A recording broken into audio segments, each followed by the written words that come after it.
Hi guys, and welcome back to Jurassic Collectibles. So we're really excited today to bring you an exclusive, and it's a look at the brand new 2014 Papo Archaeopteryx. There he is in his bag.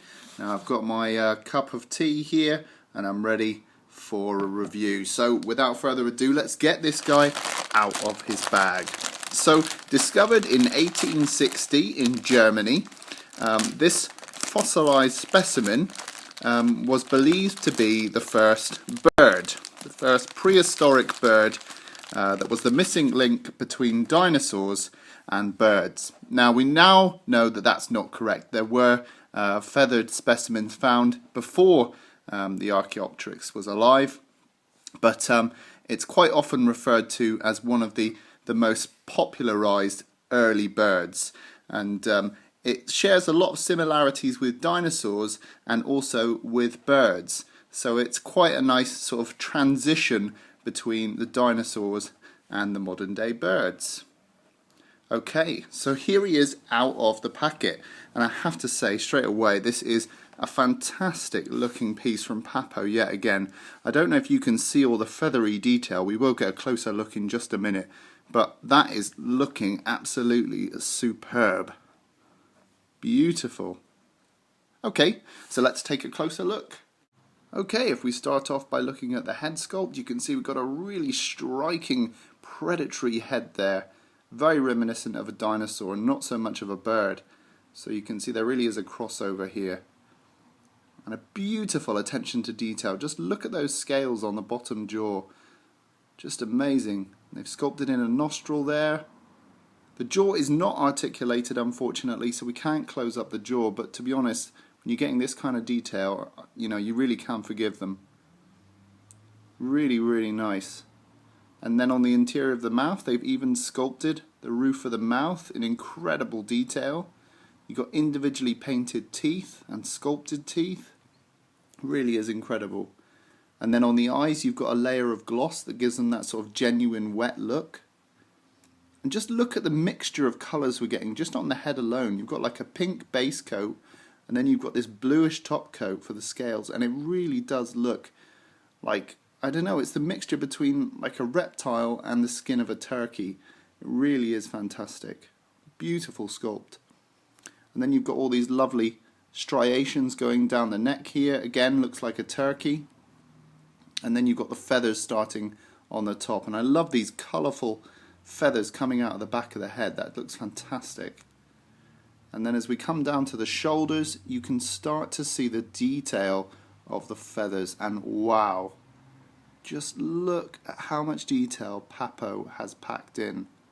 I mean, before we even start looking at the paint scheme and the colors that they've used, just look at that sculpt. Look at all those individual striations indicating the little tiny pieces, the fibers of the feathers. I mean, that's just absolutely stunning detail, and it's something that you'd pay for on a collectible, not a dinosaur figure. So they really have gone all out on this one. And what I really like as well is the layers of feathers that they've got here. You can really see the individual layers of feathers in the wing. It's very easy to just go in and do a repeated stamp pattern all over the body, but here no, they've really taken the time to layer up these feathers, sculpt them individually, and just put in a lot of love. Now, one of the noticeable things here is we've got a seam line joining the body to the legs, and there is a little bit of a gap there. It's not, it's not hindering the design too much, but it's something that I noticed when I got this one out of the bag. You can see on the inside of the legs, the detail just continues until we get to the claws. Let's move the Papo logo out the way here, and you can just see these beautiful claws, very nicely sculpted, and it's got a little number printed on the bottom, and you can see the detail on the top. Would have been nice to have had the underside sculpted maybe a bit better. On this side it's a bit flat, but that might be to help him stand because he is a small creature. But just look at that stunning detail.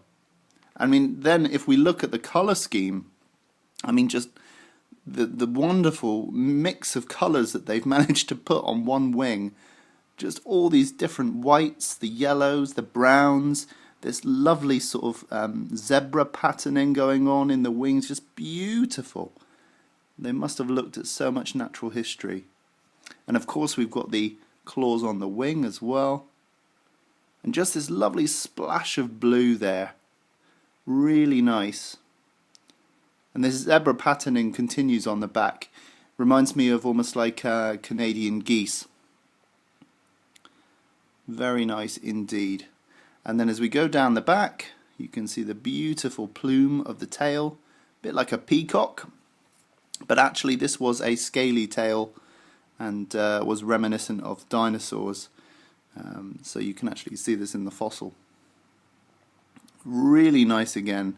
And at the bottom here we've got something new. It says Papo 2014, made in PRC. So we don't usually get a mark like this on the Papo figures. So I think in one of the previous videos we saw that there was a little round mark on one of the feet. I think it was of the I think it was the Styracosaurus. It might have been the Pachyrhinosaurus, but it had a little round sort of embossed part, so that's interesting to note. But yeah, what a beautiful figure, stunning detail, just crammed in with loads of details. Another splash of blue on the back there. Just really, really incredible stuff, guys.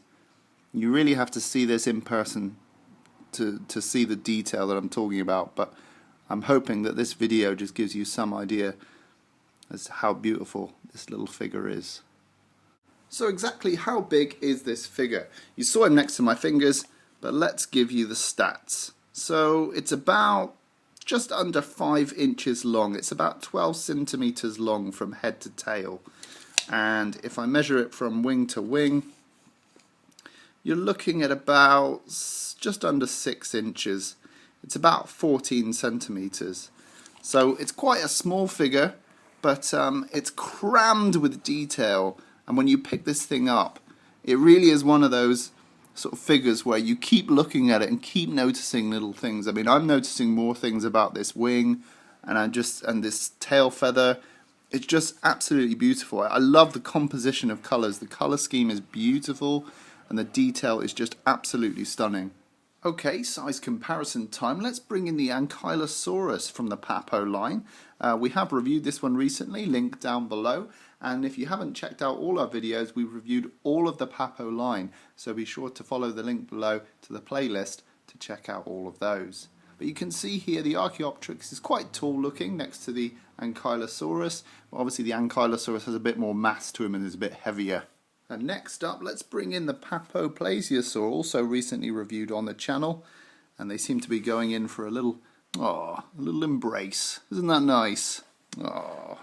But you can see the Papo plesiosaur towers over the Archaeopteryx, and the plesiosaur has a lot more bulk to it. But the detail on the Archaeopteryx does kind of outshine this guy. If I bring them closer to camera and just focus, here we go. You can see that the detail on this Archaeopteryx is just incredible. It shows how far they've come over the last few years. Papo have really upped their game, and the Archaeopteryx just looks incredible in hand.